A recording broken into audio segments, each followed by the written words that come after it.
story. Here's John Gibson.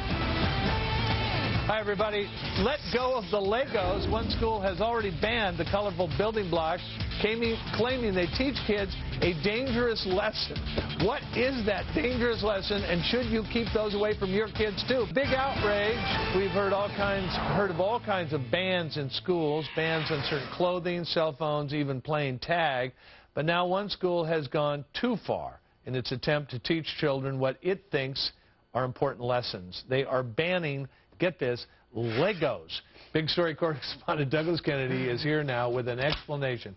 Why Legos? John, this is a small school in Seattle, Washington, which recently banned the building blocks from its classrooms. The lesson they say they're trying to teach is about the evils of private property. When it comes to toys, it's not uncommon for children to claim ownership.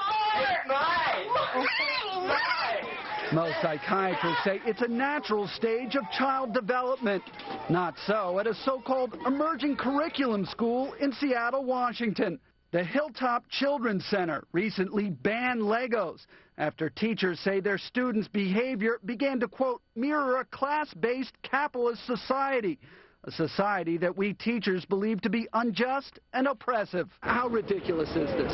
This is really just preposterous. What we're saying is bad for children to play with Legos with each other. They're not instilled with the values that the teachers think they ought to be having. The controversy began when a group of 8-year-olds began building a Lego town like this one, complete with a city center, shops, and houses of various sizes. After 2 months of work, teachers became dismayed that some of the second graders were claiming ownership of some of the, quote, cool pieces, and that one child wouldn't let another use Lego Town's airport, which apparently required being in possession of a Lego Town plane. According to the teachers, the children had begun to incorporate into Lego Town their assumptions about ownership and the social power it conveys. So the teachers say when the kids claim ownership, they're becoming part of the capitalist society, which is bad, they say. What do you say to that?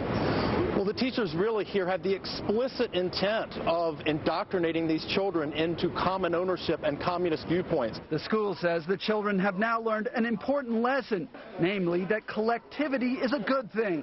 And they say they have reintroduced Legos to the classroom with new rules. Number one, that Lego pieces can only be owned by a team, not by an individual. Number two, that all structures are public structures. And number three, that all structures will be limited to standard sizes.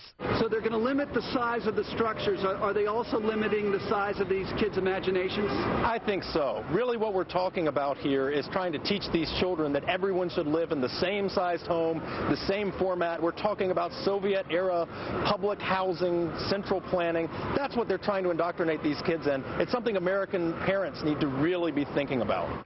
No one from Hilltop would comment on camera, but in a statement, the teachers called the Lego ban a success, teaching children, they say, a vital lesson in shared ownership. They also say their teaching methods are being adopted across the country. So, John, I guess that means that we are going to hear more of Lego bans. More Hugo Chavez, less Donald Trump. Douglas Kennedy, thank you very much. Don't bring Hugo Chavez. Coming up.